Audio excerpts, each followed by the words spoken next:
¿Se ha hecho algún análisis a profundidad con datos sobre la afectación en seguridad del hecho de que Genaro García Luna estuviera siendo cómplice del cártel de Sinaloa o que lo hubiera protegido cuando fue secretario de Seguridad? ¿Cómo eso afectó a México? Eso lo tiene que ver con la Fiscalía. Yo pienso que aunque él era un personaje importante en el gobierno, muy importante, la responsabilidad se tiene arriba en la decisión equivocada de enfrentar el problema de la delincuencia con medidas coercitivas, declarando la guerra. Creo que ese fue el error principal. Además, de manera improvisada. Yo no conozco, antes de que se declarara la guerra al narcotráfico, un documento oficial que hablara de la problemática, que hiciera un diagnóstico de lo que estaba sucediendo y de qué opciones, qué alternativas habían para enfrentar el problema de la delincuencia. Es que fue de repente y casi entrando el gobierno de Calderón.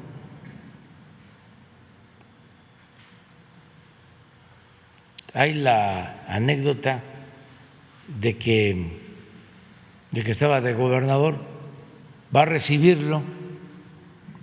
Todo esto en medio de la falta de legitimidad por el fraude electoral. Entonces, para tratar de ganar legitimidad, muy parecido a lo que hizo Salinas después del 88, con Hernández Galicia, líder sindical muy fuerte. Llega a la presidencia después de una elección fraudulenta, muy cuestionada, y preparan actos espectaculares para obtener legitimidad, lo que no lograron en las urnas, y ganar popularidad pronto, desde luego con el apoyo de los medios, toda una campaña, toda una estrategia bien diseñada, bien montada, y popularmente o en términos mediáticos le funcionó, porque da ese golpe y otros, y a los 6 meses, al año, la gente contenta.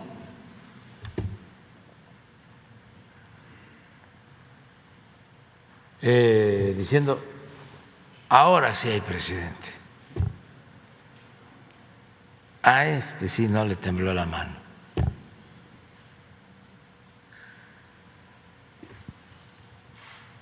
Esa política de espectacularidad.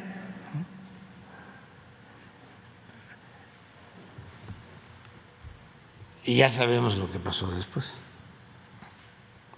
Si a mí me preguntan en los últimos tiempos cuál ha sido el gobierno con más corrupción, sin duda.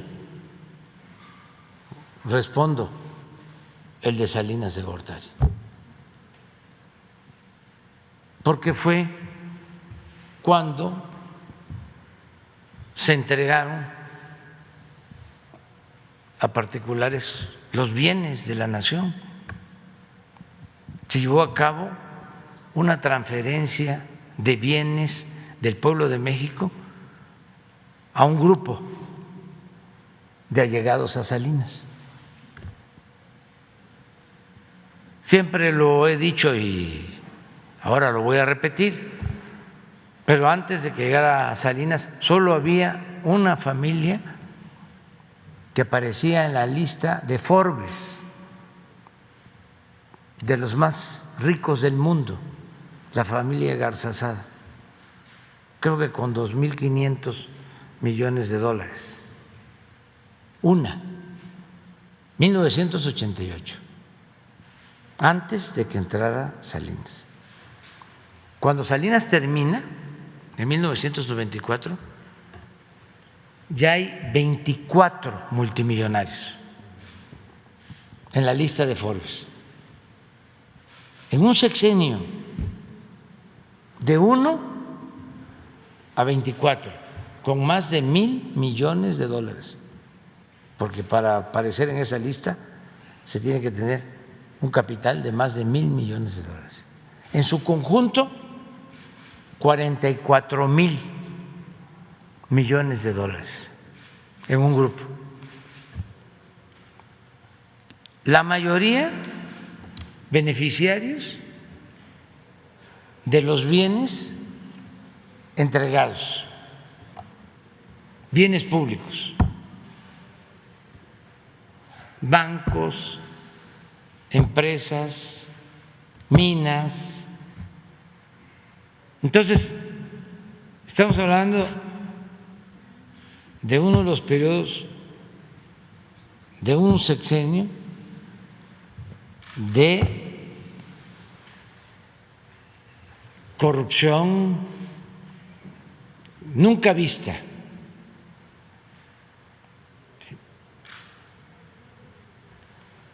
Pero un control de los medios, ahí empezó también la domesticación de la intelectualidad,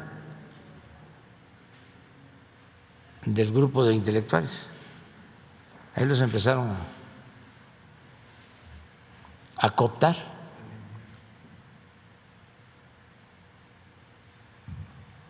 A acarrear.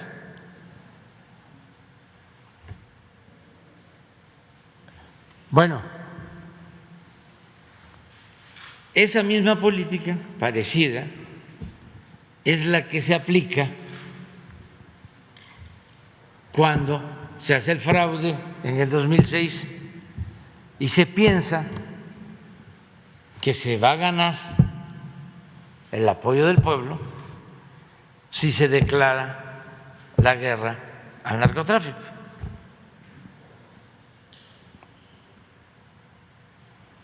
Nada más que eso no resultó ni mediáticamente como lo otro. Sí ayudó a que se aceptara, se fuera olvidando el fraude y además, como estaba en su apogeo la guerra sucia en contra de nosotros, pues se mantuvo ahí. Pero el costo fue altísimo. Bueno, lo estamos todavía pagando por la violencia. Y decía yo que fue una estrategia para buscar legitimidad, porque apenas estaba entrando, por ahí debe estar la fecha,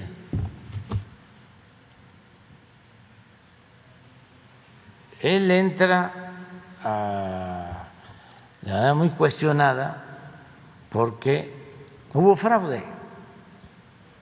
Y Calderón lo sabe, y lo saben los que lo apoyaron. Y hubo complicidad de personajes del sector empresarial como Claudio X González. A todos les pagó, porque después de ese fraude se privatizó Aeroméxico.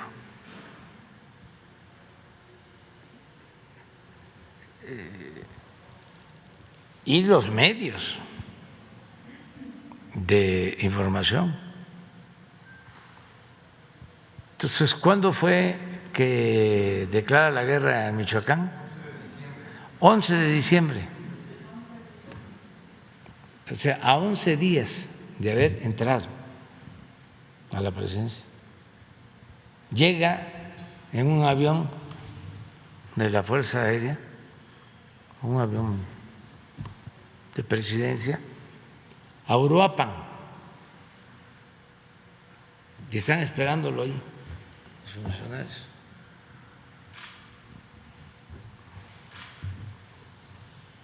Estaba el gobernador y me cuentan que empiezan a bajar del avión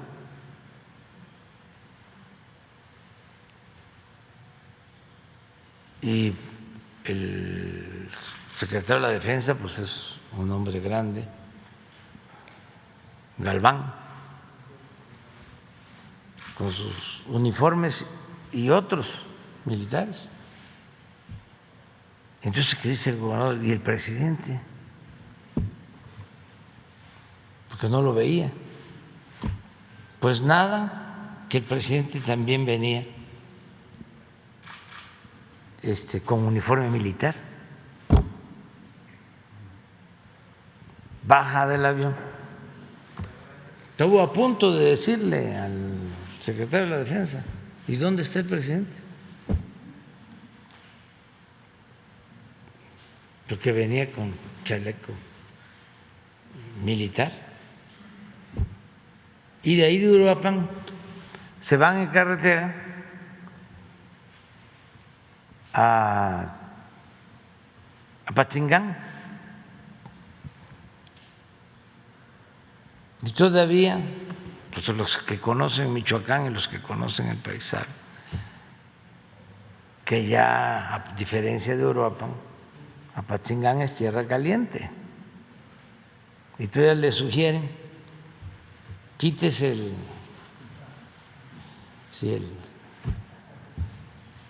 ¿cómo le llaman eso?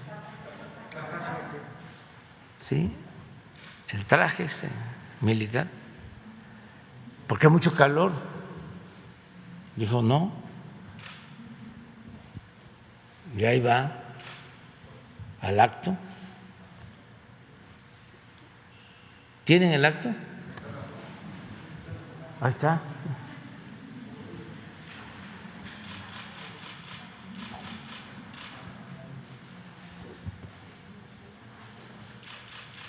Pero, pues todo esto es importante porque tiene que ver con una mentalidad. Por eso hablo de que somos distintos.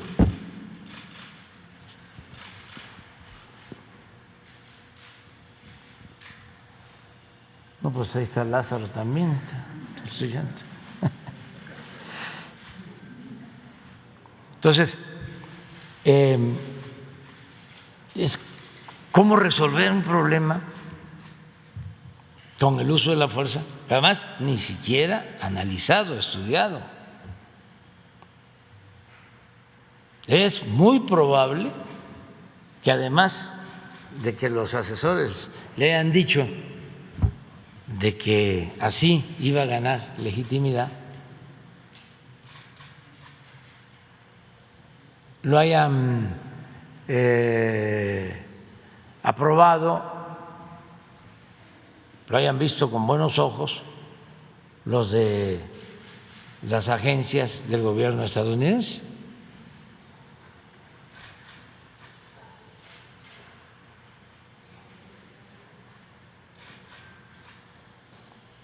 Y así empezó todo. Entonces luego,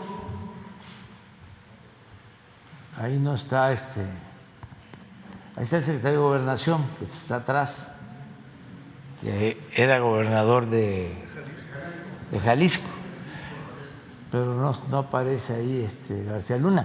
Pero al poco tiempo,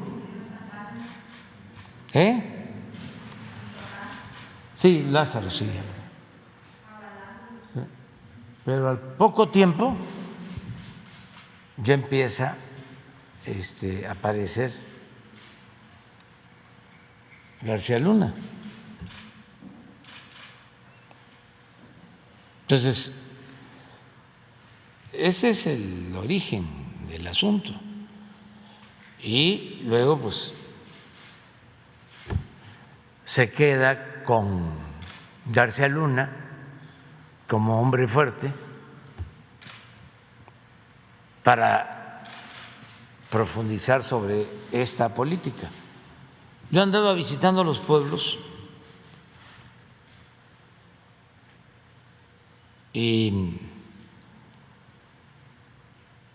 eso me ayudó mucho porque ahora sí que políticamente me daban por muerto.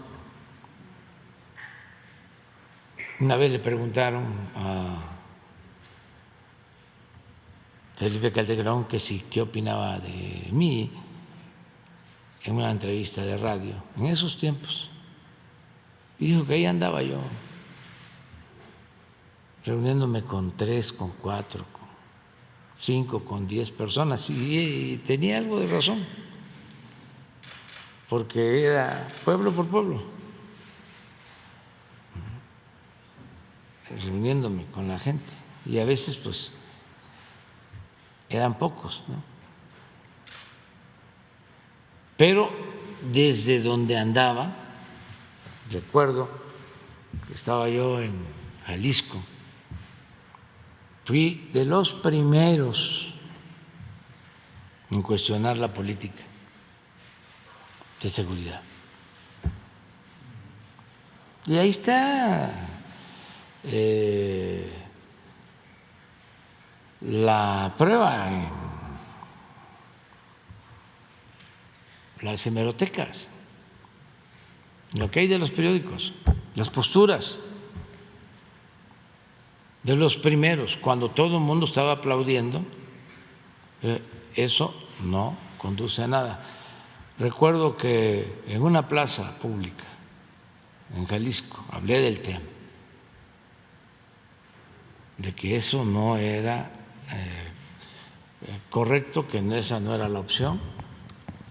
Incluso pedí la renuncia.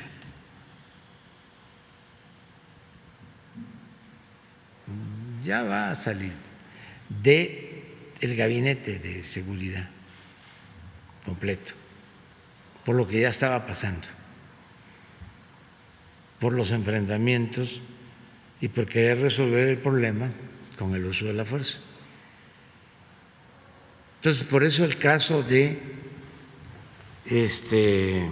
García Luna es importante, y no es la justicia solo castigo, no, es que sea aleccionador, que ayude a prevenir, a que no haya repetición, a que no se quieran resolver los problemas de origen social con el uso de la fuerza, porque es toda una corriente de pensamiento, es ante un problema social siempre la fuerza.